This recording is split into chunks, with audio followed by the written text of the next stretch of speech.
Soal nomor 10, balok A dan B massa masing-masing 8 kg dan 5 kg dihubungkan dengan tali melalui katrol seperti pada gambar. Jadi, balok A di sini masanya 8 kg. Kemudian balok B masanya 5 kg dihubungkan dengan tali. Ya, koefisien gesekan statis dan kinetik antara balok dengan lantai adalah 0,5 dan 0,3 gravitasi 10 meter per sekon kuadrat. Koefisien gesekan statis itu adalah mu s. Mu s sama dengan 0,5. Kemudian koefisien gesekan kinetik itu adalah mu k. Ya, mu k-nya sama dengan 0,3. Jadi di sini lantainya adalah kasar ya, Dek ya.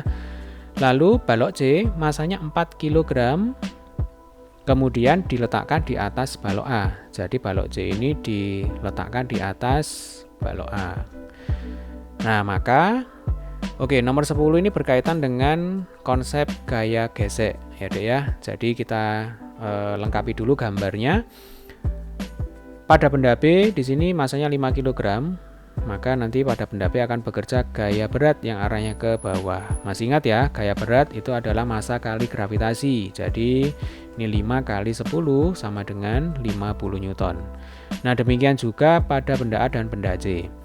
Pada benda A nanti ada gaya berat, ini langsung saja ya, Dek ya, biar cepat, yaitu 8 kali 10 sama dengan 80 Newton.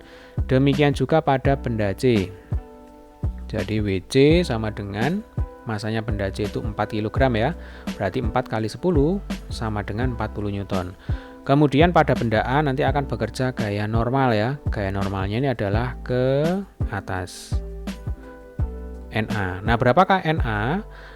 Di sini karena seimbang berarti gaya ke atas sama dengan gaya ke bawah ya. Berarti nanti NA itu yang ke atas harus sama dengan gaya yang ke bawah, yaitu WA ditambah dengan WC ya. WA-nya 80, WC-nya 40, NA sama dengan 120 Newton.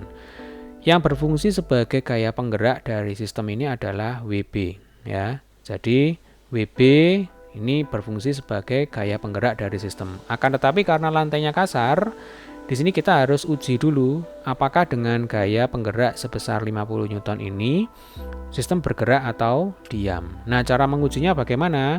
Di sini diketahui mu s dan mu k.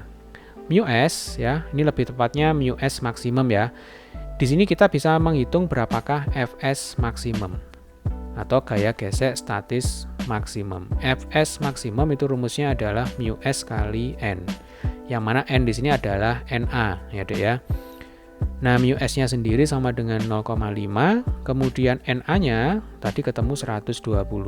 Berarti 0,5 kali 120 sama dengan 60 Newton. Kemudian ini kita bandingkan dengan gaya penggeraknya. Nah, karena gaya penggeraknya hanya 50 Newton, berarti Fs maksimum lebih besar dibandingkan dengan gaya penggerak ya. Jadi kalau gaya penggerak itu bisa kita simpulkan sebagai F atau mungkin WB ya.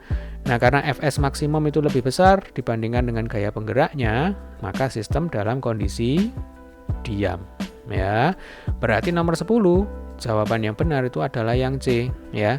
Sistem balok menjadi diam. Jadi ketika